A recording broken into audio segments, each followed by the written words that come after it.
Boa noite, experts. Estamos novamente aqui para o nosso podcast e hoje nós temos uma convidada mais do que especial.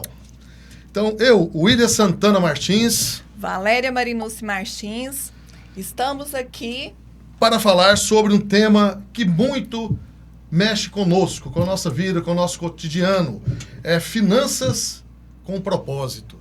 E para falar do assunto, nós trouxemos Daniele Gouveia, mãe, esposa, filha, formada em administração, mais de 20 anos de experiência bancária entre os bancos Itaú, Unibanco, Safra, e trabalha com mais de 3.000 CNPJs, atendendo em todos os aspectos, tanto financeiro quanto a modalidade da empresa. Palestrante, coautora do best-seller As Leis do Lucro, aqui para que todos possam ver. Estamos aqui com Daniele Gouveia. Seja bem-vinda, Daniele. É um prazer ter você aqui com a gente. Obrigada, agradeço o convite do William, da Valéria e de toda a família Expert. E vamos bater um papo aqui sobre esse assunto que, como o William bem disse, mexe muito com todos nós, né? Que é sobre finanças e hoje, mais especificamente, finanças empresariais. Daniele, nós sabemos que você é esposa de um advogado, né? E aí, há muito embate jurídico, financeiro no cotidiano de vocês? Como seria isso? Como equilibrar essa situação, né? Então, de um lado, né, um advogado que preza muito as regras, leis, jurisprudências, e do outro lado, a financista, né? Isso. Que está atenta ali a questão de gastos, questão de números. Então, a gente tenta equilibrar da melhor forma possível. Mas o ponto positivo é que a gente pode trocar, né? Ideias, muitas vivências, muitas experiências com os nossos clientes. Então, às vezes, um cliente que ele está atendendo, que tem alguma dificuldade na parte financeira, a gente acaba conversando e vice-versa. Às vezes, eu estou com um cliente ajudando ali no financeiro que tem alguma questão jurídica que precisa ser avaliado o mais rápido possível. Então, é uma combinação, vamos dizer, perfeita. Perfeito. Bom, já que estamos falando em perfeição, eu descobri uma questão. Me parece que vocês são amantes da Harley Davidson. Eu ouvi falar que vocês saem por aí pelo Brasil, dando rolê, né, no Brasil todo, na América. Isso, né? mesmo. Como que seria isso? Você faz parte de algum clube? Isso como mesmo. Que é essa situação? Então, ele como motociclista e eu como garupa, apesar de também gostar e saber pilotar e ter carteira, mas eu prefiro estar na garupa do meu marido. Uhum. E uma pequena correção, William. Hoje nós não estamos mais na moto estilo Harley, né? Temos agora uma Big Trail. Então, é uma moto muito confortável, muito agradável, sem sentimento ali de alguma bacada. Então, é uma estabilidade muito tranquila. E é uma viagem, assim, além de emocionante, muito descontraída. Uma aventura realmente que dá para a gente descansar bastante. Já fizemos muitas viagens dentro do Brasil e agora estamos programando para setembro desse ano ir no Atacama, no Chile. Serão 21 dias na estrada. Maravilha! Que bom! Vai ser o recorde dos recordes, que até agora a gente só fez o máximo 9 dias. 9 dias. E você coloca aquelas roupa de couro, colete, como que é isso? São as roupas próprias, né? Além de se proteger do frio, que às vezes a gente acaba pegando aí bastante vento, frio, chuva na estrada. Também é uma proteção, né? Caso aconteça alguma coisa, mas se Deus quiser nunca vai acontecer. E a gente tá ali protegido, com a cotoveleira, joelheira, tudo certinho. E passa calor também, viu? De vez em quando o suor escorre aqui dentro do capacete, nas costas. Mas é maravilhoso, é só coisa boa. Dá para descansar. Bastante.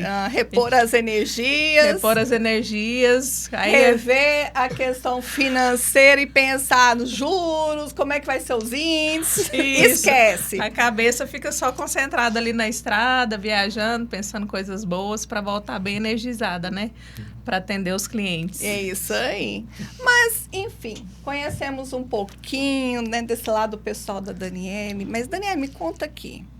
Você, nesse impasse todo, hoje você se define como mentora, como educadora financeira. Como é que se vê a Daniele hoje? Então, hoje eu tenho dividido a minha apresentação como palestrante, porque é através do conhecimento a gente reunia ali um grupo de pessoas, seja num teatro, no auditório, dá para passar muito conteúdo teórico. E a assessora e consultora financeira, porque a consultoria é aquela que te mostra o caminho para você empresário, fazer aquilo que precisa ser desenvolvido.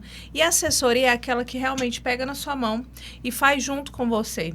Né, Valéria? É muito difícil um cliente que nunca teve uma habilidade financeira caminhar sozinho, a gente levar só o conteúdo teórico. Então, dentro da assessoria, eu caminho junto com o cliente em todas as melhorias, até que eu consiga sentir que ele está seguro. E aí a gente começa a dar mais pausas nas nossas reuniões, em períodos mais longos, né? Geralmente no início é semanalmente, depois eu mudo para 15 dias. E a partir do momento que eu vejo que o cliente já tem segurança de tomar decisões, já está sabendo avaliar alguns números, aí a gente começa a espaçar para 30 dias, até o cliente ter total segurança e ter o domínio daquele conhecimento para poder caminhar sozinho. E nessa caminhada sua de 20 anos, 20 anos, isso? 20 de anos. experiência bancária, o que te fez mudar de rota? Porque foi uma mudança, apesar que mexe com números, Sim. que tenha, né, conhecimento. Porque bancário é isso, né? Número o tempo inteiro, é as taxas, negociação. E o que te fez mudar? Isso. É um sonho que eu entendi que é desde a infância. Porque eu vi meu pai com muita dificuldade de reter os seus negócios, de ter um resultado positivo. Ele sempre foi muito bom para fazer dinheiro, mas não conseguia segurar o dinheiro. E com isso, na minha adolescência, me despertou para fazer administração de empresas.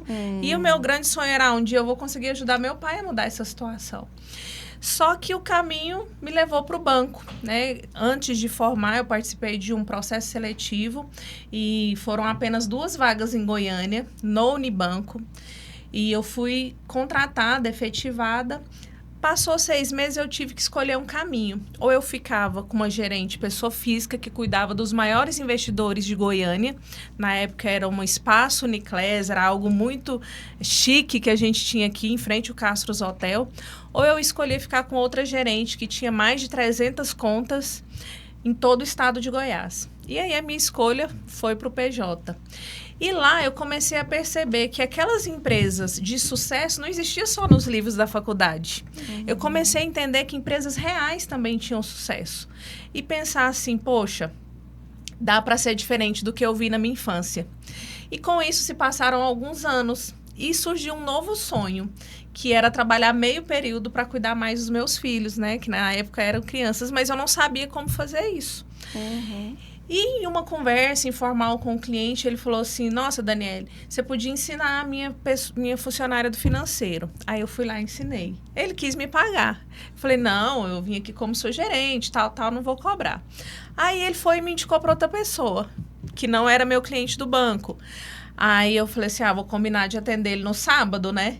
E aí fui lá e ensinei. Na época foi até questão de conciliação bancária. E aí eu fui entendendo que eu podia levar experiências dos bons empresários para aqueles empresários que tinham mais dificuldade. E aí eu comecei a me despertar para essa questão do ensino, né, de trazer para a prática tudo aquilo que a gente vê na teoria da faculdade, mas que também a gente vê acontecer nas empresas de sucesso. E aí eu fui, né, criando coragem, me programando. Eu sou uma pessoa que, para tomar decisão, eu tenho que estar mais segura do que tomar uma decisão mais arriscada. Eu tive apoio do meu esposo, né? Contei para os meus filhos, eles hoje já são adolescentes, mas é um período que eu tenho à tarde para fazer algumas atividades com ele. Então, 100% do meu tempo na parte da manhã eu fico dedicada, né, à consultoria financeira, e onde eu faço visitas, que é a minha verdadeira paixão, né? Visitar, conhecer a empresa, a pessoa contar da história dela, como nasceu aquele negócio, quais as dificuldades que ela já superou, o que ela espera da minha ajuda, né, com o meu trabalho. Então, essa é a minha verdadeira paixão. E aí, em 2022, pós-pandemia, eu anunciei, né, que ia deixar o CLT e me dedicar 100% à consultoria. Muitos apoiaram, outros me chamaram de doida, né? Porque vocês sabem que um salário de bancário não é um salário ruim. Tem N benefícios, né? 13º, 14º, viagens, reconhecimentos. Mas, assim, foi uma decisão acertada, porque eu sou muito feliz no que eu faço hoje. E também eu imagino que foi no tempo certo. Né? Apesar de pensar assim, nossa, eu não aproveitei tanto dos meus filhos pequenos, mas eu tô conseguindo aproveitar agora na adolescência. E essa bagagem toda bancária, como que ela te despertou para sentir as dores das empresas? Ótima pergunta, William. Eu percebi em várias situações que, às vezes, o cliente não precisava de um novo empréstimo. Às vezes, ele precisava de um ajuste na forma que ele conduzia o dinheiro ao longo do mês. E isso me trouxe um olhar diferente de como orientar o empresário. Então, assim, essa bagagem, além de mostrar para o cliente que o caminho talvez não seja só esse, muitas vezes a empresa tem que recorrer ao empréstimo até mesmo para salvar a vida da empresa. Mas, em outros casos, não é esse o caminho. Né? Ele precisa se reorganizar, entender realmente seus custos de produção, custos fixos, variáveis, saber o que pode ser reduzido. Muitas vezes a gente tem uma confusão do caixa da empresa com o bolso do sócio. Então, o sócio acaba, vou falar uma palavra aqui um pouco pesada, assaltando o caixa da empresa. Achando assim, nossa, tudo que vendeu aqui eu posso pegar e decidir o que fazer. Só que muitas vezes é isso que leva a empresa à sua dificuldade, seja daqui um tempo curto ou um tempo mais longo. A falta de planejamento, a falta de organização, né, onde o empresário não entende realmente se o seu segmento está dando lucro ou se está só trocando figurinha, né? Às vezes o dinheiro está simplesmente passando de mão, porque ele tem um custo para manter aquela estrutura muito alto. Então, o dinheiro sai da mão do cliente, passa para ele e devolve para os fornecedores. Fica muito pouco no caixa da empresa, né? Então, através dessa vivência, de entender o banco também, né, todas as instituições que eu trabalhei, sempre incentivou muito a gente estudar, fazer cursos, pós-graduação. Então, quando a gente tinha ali campanhas, você concorria a bolsas. E aí eu também aproveitei essas situações, né, que eu fui presenciando. E dentro disso, teve toda a parte de teoria e a parte de prática caminhando juntos. Então, eu comecei a falar para o cliente, olha, realmente, para mim é ótimo te emprestar, eu bato meta, mas e esse outro lado? Claro. Daqui tanto tempo, esse dinheiro do empréstimo vai ter acabado e você vai ter uma parcela. Eu percebo, assim, que muitas das vezes, quando a gente conversa muito com clientes, né, vendo as questões contábeis, financeira, movimentação, há uma dificuldade do empresário entender essa questão de organização financeira. Te pergunto aqui, quando você é chamada para apresentar seu trabalho para o empresário, na hora que você vai expor para ele que é a importância desse planejamento, dessa organização financeira, há uma dificuldade? Como é que o empresário hoje vê essa questão dessa organização financeira?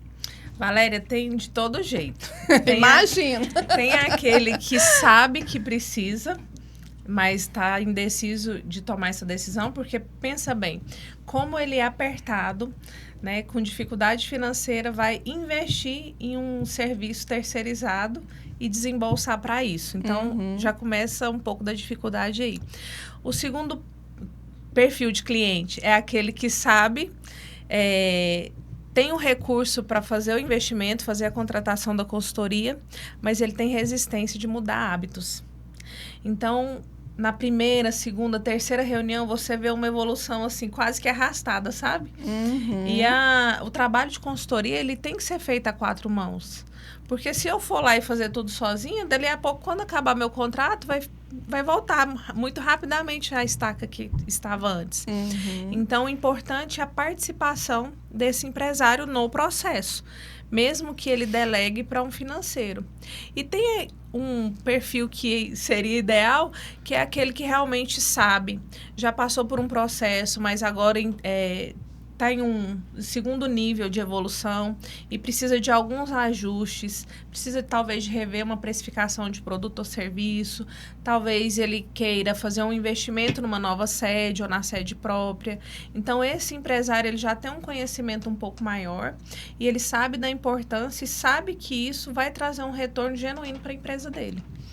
Certo. Então, aí você se lembra, então, de um momento decisivo em que você pensou assim, bom, é hora de empreender e ensinar finanças?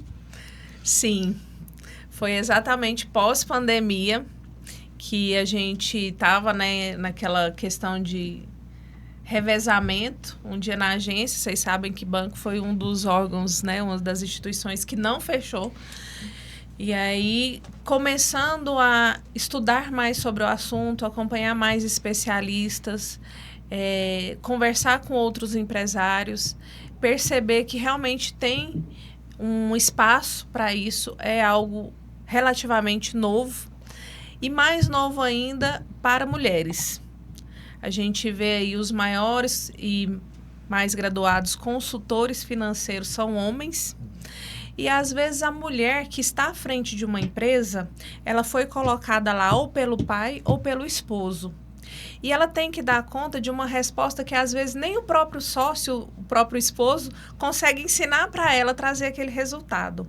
Então, eu vi essa oportunidade nesse momento que eu comecei a me identificar com mulheres empresárias, me conectar e elas terem tranquilidade, abertura para me fazer perguntas que talvez para um consultor homem não teria e muito menos para o seu esposo, que às vezes, não, faz aí, você tem que me mostrar esse número, você tem que trazer esse resultado.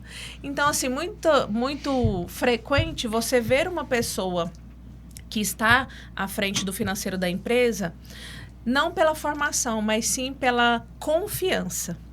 Ou é esposa, ou é filha, ou é mãe, ou é alguém da família que você está confiando ali o dinheiro do seu negócio. E isso é ótimo, mas a pessoa também precisa estar aberta a aprender novas habilidades, né? Porque às vezes ela veio até de outra formação. E mudar também, né? E porque mudar. Encontramos dificuldade para mudar a trajetória. A empresa abre, inicia-se, né, bem pequena, vamos dizer assim, e muitas empresas disparam Sim. no mercado. E disparam desordenados internos, Sim. achando que tudo continua do mesmo jeito. E essa dificuldade do empresário entender que a sua empresa está crescendo, que precisa de melhorar seus procedimentos, eu acredito que você depara com isso todos os dias, né? Sim, todos os dias. E assim, Valéria, o que eu mais prezo dentro da consultoria é um trabalho que vai ser perene. Então, muitas vezes, aliás, quase que 90% das vezes, eu tenho que trazer consultores adicionais para esse processo, seja de pessoas, comercial, marketing, da própria contabilidade. Eu já mudei os clientes algumas vezes, né, de contabilidade. Então, assim, é um processo em conjunto, porque o financeiro é a resposta de todos os departamentos. Se eu não tenho uma cultura forte, pessoas engajadas, se eu não tenho um comercial que vai atrás do cliente para vender, se eu não tenho um suporte contábil que às vezes não manda o que o cliente tem que pagar em dia, quando vê, tem que parcelar e juros, né? Vai refletir aonde? No financeiro. Então, não adianta eu arrumar o financeiro e deixar as outras coisas desordenadas. Então, eu tenho alguns parceiros, né? Tenho a Expert Contabilidade como parceiro principal na contabilidade. E tenho outros parceiros nessas áreas, né? Afins, que é pessoas, comercial, marketing, que eu tenho confiança e indico. Deixando o cliente livre. Olha, eu tenho essa pessoa, já trabalhei com ela, mas se você não se sentir à vontade, a gente pode buscar outro parceiro. Porque é importante, sim, quando a empresa, como você comentou, tem esse crescimento, não pode ser desordenado, porque senão ele não vai ser duradouro. Então você está me falando que você acredita que consultores financeiros e contabilidades têm que caminhar juntos, né? E como que isso vai beneficiar a empresa? Caminhar juntos, né? E o papel, talvez, do consultor seja traduzir a linguagem contábil e as propriedades da contabilidade para o empresário. Eu sei que vocês já fazem muito bem isso, mas existem, né, contabilidades que vêm com aqueles termos técnicos e o empresário fica assim, na dúvida, né? Bom, não estou entendendo o que ele está falando, mas vou fingir que estou. Então, assim, o meu papel também é traduzir isso para ele ficar à vontade, confiante na contabilidade. Talvez uma reunião entre nós três, o dono, o sócio, eu e o responsável da contabilidade, o contador, para que a gente encontre um caminho que vai beneficiar a empresa, né? Seja em alguma redução de custo, em alguma, talvez, parcelamento de coisas em atraso, porque muitas vezes eles deixam para parcelar na última hora, né? No último recurso. E aí, será que a empresa está disposta e tem capacidade de caixa para assumir aquela parcela? Então, tudo isso a gente pesa, ajuda, né? Juntos, contabilidade e financeiro, consegue analisar para uma melhor decisão. E essas tomadas de decisões que os empresários muitas das vezes têm que tomar é imediata. Não dá, às vezes, nem tempo de pensar. Mas nisso tudo que você falou, ainda tem uma particularidade que eu acho que pesa muito. É a mistura da pessoa física com a pessoa jurídica. Me conta uma curiosidade que você já se deparou, de chegar na empresa e deparar assim, a empresa está aqui, mas o que está falando mais alto, vamos dizer assim, é a pessoa física. Ei, Valéria, tem um caso que eu não me esqueço. Eu ainda estava no banco, não era uma consultora financeira formal. Eu já estava fazendo os cursos, né? E atuava ali no final de semana. Eu fui atender um cliente e ele falou assim, não, tiro nada dessa empresa aqui, não sobra nada para mim. Aí eu falei, mesmo? Vamos dar uma olhada no seu extrato? Aí quando eu sentei na mesa dele, primeiramente, o que chega na empresa? Uma entrega, 4 sapatos dentro de uma caixa. Para a esposa, né? Aí ela pegou, fulano, paga essa nota aqui. Aí o fulano abriu a gaveta do caixa da empresa e pagou a nota dos 4 sapatos. Falei, bom, foi estranho, né? Mas vamos ver o que é isso aqui. E ali já pensando em tudo que eu estava aprendendo na consultoria, né? Ali mais ou menos em 2020. E falei assim, vamos fazer o seguinte, imprime o extrato das 3 contas. Ele tinha uma conta comigo, no banco que eu estava trabalhando, e mais 2. Aí ele imprimiu o extrato. Quantos dias? Falei, imprime de 90, a gente já está aqui mesmo, vamos olhar. Aí eu vi parcela de caminhonete no extrato da conta jurídica, parcela da escola das crianças, que mais? Condomínio. Eu sei que tudo estava lá. E ele falava assim, tá vendo? Não sobra nada para mim. Eu falei assim, mas tudo que você está tirando da empresa é para o seu custo de vida. É para o orçamento da sua família. Não tem nada a ver com a empresa. Não, mas tudo que vende aqui tem que ser meu. Então, assim, foi muito trabalhoso explicar para ele a forma correta. E foi demorado ele aceitar. Porque é uma cultura que vinha de anos e anos fazendo daquela forma. E nessa questão toda, pesa muito o risco. Sim. Qual o risco que você pontuou para ele nesse momento? Porque além de ter gastado, né, vamos dizer, precisa disso, e fazer aquilo outro, e demonstrar também para o empresário qual é o risco que ele tem de fazer essa confusão patrimonial. Deixar o lado pessoal falar mais alto que o lado jurídico, né? Vamos dizer assim, a pessoa jurídica. Sim.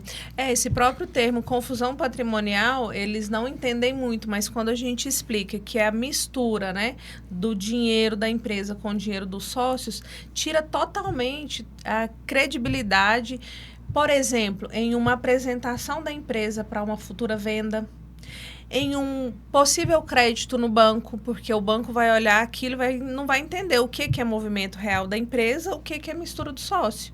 E aí, quando a gente fala que ele está pagando um monte de coisa, você percebe que a capacidade dele de caixa é menor para solicitar um empréstimo, por exemplo, porque ele já está tirando ali aquele tanto de valor, né, para manter seu custo de vida. E fora a questão legal. Né? Quando existe aí a confusão patrimonial, existem diversas situações jurídicas e legais que podem gerar um transtorno, uma multa, né? Uma dificuldade de comprovar algo perante algum processo jurídico, enfim. E eu imagino, e já ouvi também de vocês, que para a contabilidade isso é horrível. Porque aí vocês têm um trabalho ainda maior de entender a real movimentação do cliente. Doutora, eu estou entendendo o que a senhora está falando aí. Né? Mas nós, brasileiros, somos conhecidos como empreendedores, né? Todo mundo quer abrir uma lojinha, uma confecção, desse modo. Eu abri a empresa, né? Fui ali e abri a empresa. A maioria das pessoas pensam assim. Abri, coloquei meu dinheiro, peguei ali meu acerto na empresa, que eu era CLT, e abri essa empresa. E agora, essa empresa não é minha, esse dinheiro que está ali não é meu, eu posso pagar a prestação da minha caminhonete, eu posso pagar a prestação da casa, do colégio, não posso não? O dinheiro não é meu? William. Não pode, William. Oh, meu Deus. Não pode. Sério, mas a empresa não é minha, eu abri ali. Olha só, a empresa é como se tivesse nascido, né? Uma vida ali. Você recebe um filho, você vai no cartório, registra, tem um CPF. Quando você abre uma empresa, você vai registrar nos órgãos competentes e vai gerar um número que é CNPJ. Então, aquilo ali, ele tem uma vida que ela precisa ser separada dos sócios. Por quê? Toda vez que você precisar de reinvestir o dinheiro e destinar o dinheiro à pessoa física, ao sócio, talvez para uma necessidade, talvez para um capricho, você está deixando uma oportunidade de fazer com que o seu negócio seja cada vez maior. Então, essa moça da lojinha, do bolo, da confecção, o ideal é que ela tenha contas separadas, né? E movimente ali realmente tudo que é da empresa dentro da conta jurídica. Inicialmente pode ser uma conta digital, conforme for crescendo, né? E passando do MEI para o Simples, for aumentando o corpo de faturamento dessa empresa, claro que ela pode procurar um banco que tem agência física, mas é importante que a movimentação seja separada até para entender, de fato, se o negócio está gerando resultado. Mas, doutora, ainda continuo com a dúvida aqui, né? Vamos lá. Eu investi ali, né? Eu quero comprar um carro, né? Quero mudar alguma situação, comprar uma casa, viajar. Eu não posso tirar o dinheiro. Como que eu vou formalizar essa saída do dinheiro da minha empresa? Eu não posso ir lá e tirar do caixa, não? Eu tenho que formalizar isso? Sim. E como que seria essa formalização, então? Sim. Você pode formalizar através do Prolabore, né, que a gente sabe que é um valor reduzido, um valor mais enxuto, até para questões de tributação. Mas a gente tem hoje uma legalização, uma forma de fazer que é uma forma correta, que seria a antecipação da distribuição do lucro. Que muitas empresas hoje que já têm esse costume de fazer, fazem aí 2 vezes por ano ou 1 vez por ano. Mas é interessante você também partir para esse lado, porque aí você consegue manter a sua qualidade de vida, o seu estilo de vida, realizar seus sonhos pessoais, sem atrapalhar a parte legal e contábil do seu negócio. E aí fica tudo claro, né? Tudo da claro. Onde que entrou o dinheiro entrou, para onde que ele foi? Isso. Há todo um entrelace, não é isso? Além de ficar claro, Valéria, ele também tem as comprovações documentais. Né? Agora você pegou um ponto que eu amo. Documento.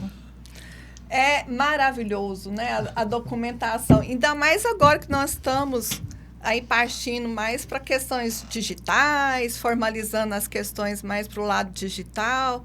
Quando você fala para o empresário que ele tem que ter uma ordem documental para você pôr isso na cabeça dele, qual que é a dificuldade ou é receptivo? Tem dificuldade, porque, primeiramente, vamos falar um pouco de contas a pagar dentro da documentação. Hoje, pouquíssimas empresas emitem um boleto físico, né? A maioria está ali no DDA, né? Coisa que a gente está vendo aí mais frequente de 5 anos para cá.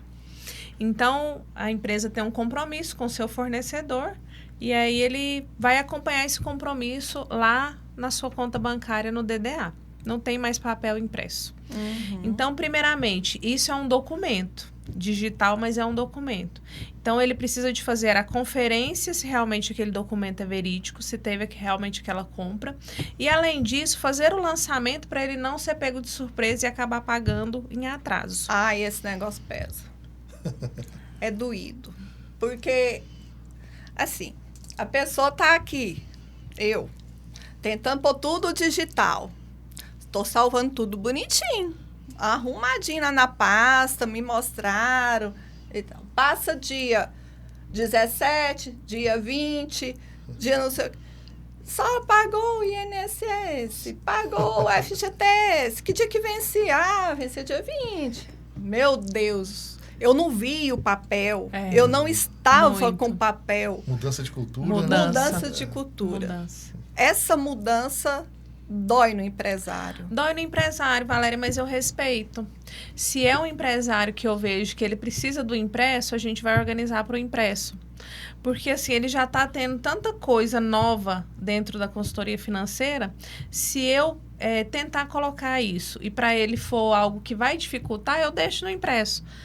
Aí a gente já combina, ó, vamos colocar uma data, eu venho aqui semana que vem, vê se o seu contador já manda todas as guias, a gente imprime, organiza por ordem de data, faz um cronograma. E hoje, aquele que não tem necessidade mais do papel, que já migrou 100% para o digital, ele consegue através de um software de gestão, né? Muitas empresas têm. Hoje eu aconselho todas a terem, mesmo as menores. Existem software de R$180. E lá a gente consegue fazer os agendamentos. Então, fica ali muito controlado. Então, eu sou flexível nessa parte. Aquele que é mais apto ao digital, nós vamos para o digital. Aquele que não tem software, vamos usar a planilha de Excel por enquanto, até, né, criar mais corpo, coragem, necessidade, a gente vai para o software. E aquele que realmente gosta do papel e ticar com a caneta e bater o recibinho, vamos também. Tá tudo certo. O que não pode é atrasar, porque com dinheiro no caixa. Exato. Né? Por esquecimento. Aí essa falha fica ruim porque ele acaba pagando uns juros desnecessários. Então agora eu entendo porque que o professor na faculdade falava, ou fala ainda, que na contabilidade nós temos alguns princípios. E um deles é o princípio da entidade, onde separa as questões dos bens dos sócios com o da pessoa jurídica, da empresa. Né? A importância disso. Então, assim, eu estou entendendo que, mais do que uma obrigação manter a documentação em ordem, também é uma questão estratégica. Né? Isso vai ajudar a empresa, o valuation, como você falou, né? Vai dar valor econômico a essa empresa. Seria mais ou menos nesse caminho? Exatamente isso. Perfeita colocação, William. Esse princípio da entidade, né, está protegendo ali o patrimônio dos sócios e também está respaldando a empresa nas obrigações, direitos e deveres que ela tem. Certo, né? Porque daí fica organizado. E agora eu entendi, né? Porque eu estava muito confuso. Eu acho que a maioria dos ouvintes que são empresários, que são pequenos empresários, também às vezes confundem. Sim. Né? O que é empresa, o que é pessoa física, né? Isso. Tem cliente que chega lá para mim com um monte de documentos.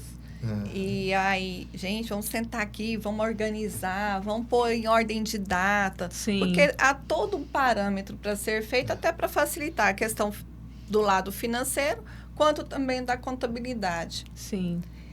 Mas nisso tudo, eu fico pensando assim, coitadinho do papel quando fica bagunçado, né?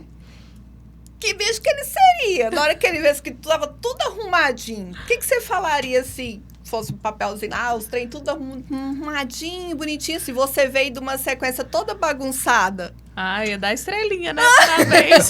Nota 10. Nota 10. Nota 10, tá certo. Né? Você poderia compartilhar assim, um caso real, né, de uma transformação de uma empresa que mudou, né? Isso aí, o que marcou, o que te deixou empolgada nisso, ou que você fala sobre isso para nós? William, eu vejo que a questão financeira, ela traz algo que eu lembro muito claramente na minha infância, que é a falta de tranquilidade, falta de paz, preocupação. Então, eu costumo dizer que a gente tinha dificuldade de lidar com o lado empresário do meu pai, porque era sempre muito nervoso, muito ocupado, resolvendo problema. Naquela época não tinha celular, década de 80, 80 e 90. E a forma de aprender algo era no Jornal Nacional, então a casa era aquele silêncio, naquele horário. Então, quando o empresário, eu começo a atender e percebo nele essa preocupação de estar perdendo tempo com os filhos, com a família, isso mexe muito comigo. Eu tenho um caso muito recente de uma empresa que eu comecei a atender, que é uma clínica de estética, uma profissional excelente, mais de 25 anos, mais de 5 formações técnicas, né? E ela tinha essa preocupação. Daniela, eu não consigo, final de semana, ficar com a minha família, eu tenho que fechar meus números, eu tenho que sentar e entender o que está acontecendo, porque eu não sei para onde está indo o meu dinheiro. A minha agenda é cheia o tempo todo, eu almoço em 15 minutos. Veja bem essa situação, William. Complicado. De um empresário que tem essa falta de paz. E aí a gente começou a trabalhar, né? Foi o cliente que tem um pouco de resistência, né? Que, como eu contei no início, né, dos perfis, mas foi uma cliente que depois da terceira reunião ela deslanchou. E hoje ela fala assim, eu não estou com caixa como eu gostaria, mas eu tenho todos os meus números. Então eu sei que se eu vender tanto, daqui a pouco vai entrar o que eu parcelei no cartão mês passado, que entra agora, a gente tem tudo anotado, que são o relatório de contas a receber, das vendas no cartão. Então, você vê na fisionomia da pessoa uma transformação. E isso gera uma segurança na hora dela fechar um paciente novo. Porque antes, ela tinha que fechar a qualquer preço, porque ela não estava sabendo nem para onde estava o dinheiro. O cliente pedia desconto, ela tinha que dar. Nossa, eu não posso perder esse paciente aqui. Agora, não. Olha, eu posso fazer esse valor, meu procedimento custa tanto. E aí, a cliente fica muito mais segura. Por quê? Porque ela sabe que não precisa fechar qualquer custo, que tem dinheiro no caixa para entrar, que o fornecedor está controladinho, que muitas vezes ela cedia a pressão de fornecedores e representantes. Se você comprar 4 caixas, o preço é melhor do que se você comprar 3. Mas precisa comprar 4? Para uma matéria-prima, por exemplo, que tem uma validade curta, para você correr o risco.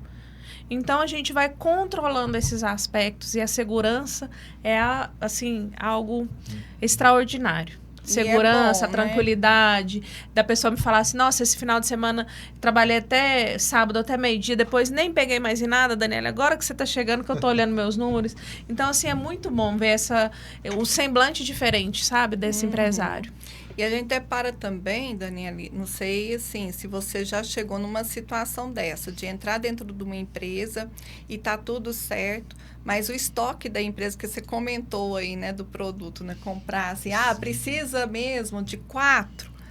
E aí chegar lá assim, não, mas o seu lucro tá todinho aqui no estoque. Já peguei. E qual é a sua orientação para que tudo se encaixe e seja feito dentro do contexto do que a empresa realmente precisa? Então, Valéria, vou voltar para aquela situação que eu te falei dos outros pilares da empresa. De repente, a parte comercial não está comunicando com o financeiro. E ela fala assim, acabou tal produto. Só que não tem mínimo controle de saber com quanto tempo se vende aquele produto, qual que é a rotatividade dele no estoque, realmente a gente precisa ter, qual que é o número mínimo que a gente precisa ter em estoque para atender o cliente. E aí o comercial está pressionando, está faltando mercadoria, está faltando. E aí acaba fazendo, quando tem, né, departamento de compra separado, muitas das vezes é tudo junto. Acaba fazendo um pedido, não olha a data de vencimento, aí coloca o boleto lá do principal fornecedor, dia 20 ou dia 5. Aí vira aquele caos. Então, a primeira coisa é entender a movimentação do estoque para ver a real necessidade daquela compra recorrente. E a segunda coisa é organizar essas datas para ter uma melhor negociação com o fornecedor. Olha, eu quero comprar, eu posso comprar tantas caixas, mas eu só posso te pagar dia 28. Organizar o pagamento. Ah, mas dia 28 vai dar 42 dias. Ah, então vou esperar. Você fazer isso 2 vezes, seu fornecedor cede. Porque todo mundo quer vender. Né? O que não pode é você assumir um compromisso hoje, sabendo que dia 20 de junho você vai estar com a corda no pescoço, porque tem que recolher o simples e pagar o boleto do seu fornecedor. Isso não é vida. É falta de organização. Aí a pessoa não dorme direito, aí naquela semana é um estresse louco dentro da empresa. Aí esse estresse do sócio ou do financeiro passa para toda a equipe, né? Uma cascata, contamina. Então, assim, a partir do momento que começa a organizar e você vê que não são detalhes muito difíceis de organizar. Você controlar o estoque. Daniela, eu não tenho software, não vou contratar. Mas você pode fazer um controle mínimo ali, dentro de uma planilha de Excel, que seja um caderno. Mas para você entender realmente como que funciona o seu estoque. E também fazer um controle de contas a pagar para poder ter essa tranquilidade aí nessas semanas mais pesadas, que é 5 e 20. Isso é importante. Experts, eu falei para vocês que o assunto hoje ia ser interessante. Vocês estão vendo como é maravilhoso falar sobre isso. Né? E como que isso aí, esse impacto, como que isso aí vem impactar na nossa vida, né? No nosso dia a dia. Então eu quero falar mais ainda, porque quando nós falamos de recursos, né, nós entendemos que os recursos são escassos. Sim. Né? E não só recursos financeiros, porque a empresa precisa, além de recurso financeiro, recurso tecnológico, recurso de capital intelectual, tudo isso aí gera valor dentro da empresa. E como na maioria das empresas são pequenas empresas, né, qual que é o maior erro para essas pequenas empresas, doutora? Dentro do financeiro? Sim, dentro do financeiro. É não saber a sua possibilidade de entradas, que são as receitas, que são os recebimentos de venda, e as possibilidades de saída. Ficar no escuro. Então, tem empresa que começa o mês imaginando que precisa vender uma quantia X. E ela chega a vender aquele valor. Só que quando ela olha para trás, olha para o caixa, tem um monte de coisa ainda que ela não pagou. Então, o maior erro que eu acredito é não saber um termo que a gente usa muito, que é o ponto de equilíbrio. Aquele valor que a sua empresa precisa para se manter de pé, aquele valor mínimo de venda. Você sabendo isso, você tem o mês todo para trabalhar e não só correr desesperadamente na última semana do mês, fazendo qualquer negócio, vendendo a qualquer preço, a qualquer custo, né? Vamos dizer assim. Vendendo porque tem que pagar aquele compromisso do seu salário, por exemplo, funcionário, no dia 5. Então, quando a empresa sabe esse ponto de equilíbrio, ela consegue fatiar isso dentro dos 30 dias e ir trabalhando com a sua equipe de venda, sua equipe comercial, dia após dia, aquela meta ali que você precisa atingir. E essa meta ela vai estar respaldada pela análise financeira. O que é essa análise? Todos os compromissos, custos fixos, variáveis que a empresa assumiu dentro desse mês. E contrariando algumas literaturas, William, eu trabalho com ponto de equilíbrio que projeta o lucro. Porque, como eu disse, a gente não está aqui para empatar, né? A não ser as ONGs que não são empresas lucrativas. Mas o ponto de equilíbrio, ele também precisa contabilizar o lucro que a empresa quer ter. E esse lucro, ele vai ser variável. Tem mês que a empresa tem uma venda melhor, outra não, pelo seu histórico, né? Que é a sazonalidade. né? A gente tem aí alguns mercados que isso é muito forte, né? Por exemplo, mercado de chocolates, a gente sabe os melhores meses, os piores meses. Então, quando se calcula isso, a empresa, mesmo vendendo menos, ela está com aquele lucro ali garantido. E sabendo que esse mês, por ser um mês, por exemplo, mais difícil, o lucro vai ser um pouquinho menor. Mas é melhor menor do que zerar. Sim. Eu queria que você contasse um pouquinho para nós, né, doutor William, a respeito do livro, Isso. aproveitando a oportunidade, porque esse assunto não interessa somente o empresário. Porque se formos, assim, analisar o contexto de tudo, uma boa vida financeira dentro da sua casa também conta muito. Então, você que está indo do outro lado, se você não tiver um controle financeiro que vai te ajudar a entender qual é a sua receita e o que você está gastando, você também pode chegar no final do mês com a conta vermelha. Não é só a empresa que fica no vermelho, não. Não, mas aí tem o cartão especial. Cheque especial, é isso? Tem um cheque especial. Aí bagunça tudo. Aí paga Aí o bagunça mínimo, tudo, vai, aí você né? complicou. Então, qual que foi o maior desafio em escrever o nosso livro? Então, eu fui convidada para escrever esse livro por uma empresa, uma das formações que eu fiz, né, como consultora financeira empresarial. E somos aqui 13 autores. E eu já disse logo meu tema, né? Que foi como ter um melhor relacionamento com os bancos, que foi a minha vivência aí ao longo desses últimos anos. E aqui tem algumas coisas que nós já falamos nesse podcast aqui, muito interessante, que é a parte documental. Hoje o banco, se a gente olhar para toda a tecnologia, ele foi pioneiro na inteligência artificial. O banco, antes de você levar o seu faturamento escrito num papel assinado pelo sócio, pelo contador, ele já sabia e já fazia aquela média pelas contas que você pagava através daquela conta corrente e pelo que você recebia, seja em cartões ou boletos, ou até mesmo depósitos. Então, o banco, mais ou menos, ele já tinha calculado aquela média. Só que, hoje, mesmo tendo todos esses recursos interligados através de inteligência artificial, através das resoluções do Banco Central, que um banco tem que informar para o outro praticamente tudo, né, 100% Tudo. das transações, precisamos ainda manter as documentações atualizadas nos bancos para que as empresas possam concorrer a um pré-aprovado, por exemplo. Então, o empresário, o empreendedor, que já fez o seu imposto de renda, mas ainda não levou no seu banco, que tem conta, ele está devendo documento. Porque o imposto de renda é um documento básico, renovado todo ano. Aquele empresário, ou até mesmo financeiro, que não atualiza o seu faturamento, no mínimo a cada 3 meses, ele também está devendo documentação. Aquela empresa que teve uma alteração contratual ou teve uma inclusão de código CNAE e não levou no banco, ele também está devendo documento.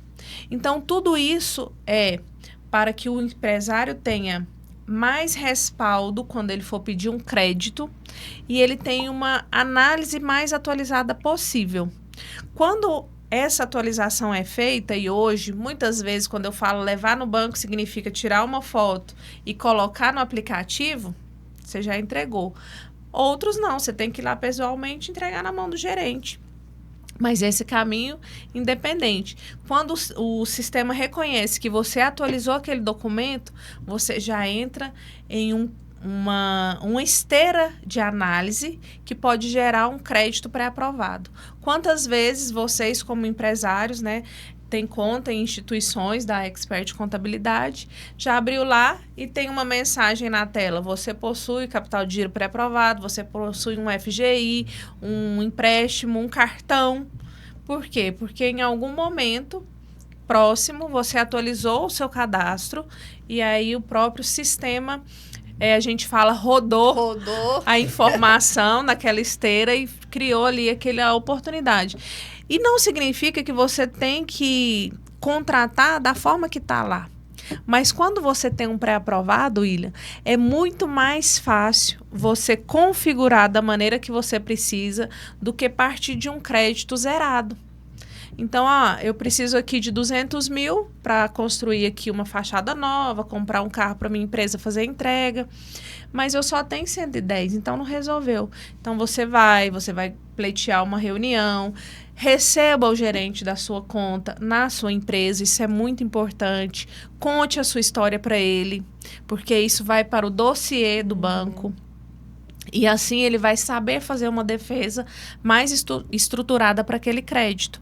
E aí ele pode solicitar, né, defender para que esses 200 mil, nesse exemplo que eu dei, seja aprovado e que você consiga fazer aí a reforma ou comprar o carro que você precisa. Olha a dica da nossa consultora, hein? Vamos pegar. Dica de ouro, viu? Dica de ouro. Dica de ouro. E eu vou te falar uma coisa, há muitos empresários que precisam, querem negociar, ou até mesmo negociar um empréstimo que já tem, que deixa tudo para a última hora. E aí entra nesse contexto que nós não sabíamos, que precisa todo, né, desse parâmetro, de ter esse zelo, de cuidar dessas informações e mandar para os bancos, para facilitar os empréstimos, para facilitar todo um contexto da empresa. Sim. Nossa, essa dica foi jóia. Excelente. Mas hoje, Daniele, você é uma pessoa, a doutora Daniele, é uma pessoa super experiente, conhecedora do mercado, conhecedora de finanças. Mas vamos voltar um pouquinho no tempo. Vamos. Vamos lá. Que dica você daria para a Daniele há algum tempo? Antes de responder sua pergunta, quando você fala voltar no tempo, eu me lembro do meu primeiro emprego. E aí eu vou contar aqui para vocês que estão me assistindo. Eu fui vendedora. Aliás, meu primeiro emprego eu tinha 14 anos, eu trabalhava em festa infantil. Mas o meu primeiro emprego formal de carteira assinada, eu fui vendedora. E sabe como que a gente passava o cartão, William? Não. Você não lembra? Conta pra nós. A gente colocava numa máquina que era... não é da minha época, não. Ela tinha um alto relevo com o código da empresa e aqui a gente colocava o cartão, um papel com 3 vias, um carbono. Isso. E fazia assim, voltava, preenchia manual, ligava na central para ver se o cartão autorizava e escrevia ali naquele local a autorização. Parece que tinha até uma listagem também, né? Que acompanhava algumas E era empresas. como se fosse um depósito. Você tinha que... Uma via era para o cliente, uma via era para você e a outra via ficava no caixa, na tesouraria, para o dono da loja depositar. Então, quando você fala, vamos voltar ao tempo, eu só lembro disso na minha cabeça. Aí eu fico olhando os jovens de hoje, quando o cartão demora mais do que 5 segundos, eles ficam nervosos, né? Sendo que antigamente, para fazer uma venda, você passava aquele processo ali, era mais ou menos uns 20 minutos. Nossa, não, mas eu acho que esse nervosismo todo é com medo de não ser aprovado. Pode ser. Você passa ali o cartão, aproxima, o negócio fica rodando. Ai, meu Deus, não vai passar. Não, e a modernidade hoje é tanta, né? E aí a gente está falando de 1997, hoje a gente está em 2025. Hoje não precisa mais nem inserir, nem digitar, Não, basta é só aproximar. Então, olha o salto que a gente teve, né? De evolução aí, dessa tecnologia. Daniele, foi um prazer enorme. Eu acredito que foi de muita valia tudo isso que nós falamos aqui. Esperamos muito que tanto a Daniele como consultora financeira, experts, tenha passado para vocês um pouquinho da importância desse controle financeiro. Não só dentro da sua casa, mas também dentro da empresa. E eu gostaria muito, Daniele, que você deixasse aqui para nós uma frase para que os nossos ouvintes, quem está nos assistindo, guardasse para si e realmente captasse essa mensagem, a importância de um controle financeiro. Ótimo. Quero agradecer também o convite. Foi uma tarde, assim, uma noite, início de noite muito especial aqui com vocês. Um bate-papo, assim, muito enriquecedor, uma troca realmente, né? Que eu também aprendo muito com vocês, que são meus parceiros. E me colocar à disposição para novas conversas, para reuniões, para práticas, né? Dicas, tá? Fico à disposição da Expert, da equipe de vocês. E uma frase que eu gostaria de deixar para os empresários e empreendedores, né, não só de Goiânia, estado de Goiás, a nível Brasil, é que o lucro está nos detalhes. Então, quanto mais detalhes você conhecer do seu negócio, da sua operação, muito mais chance você vai ter de ter lucro e um bom resultado. Nossa, que bonito, hein, gente? Maravilhoso. Daniele, muito obrigado, tá? Te desejo sucesso, que você realize todos os seus sonhos, né? E que venha nos ensinar a como obter lucro, né? Porque eu acho que foi maravilhoso mesmo, foi uma tarde, um início de noite maravilhoso. Tá? Obrigada. Muito obrigado. Muito obrigada a vocês. E eu quero pedir a vocês, experts, que dê o seu like, se inscrevam no canal, tá? Comentem, tá? Estamos aguardando. Uma boa noite, muito obrigado. Fiquem com Deus e até a próxima.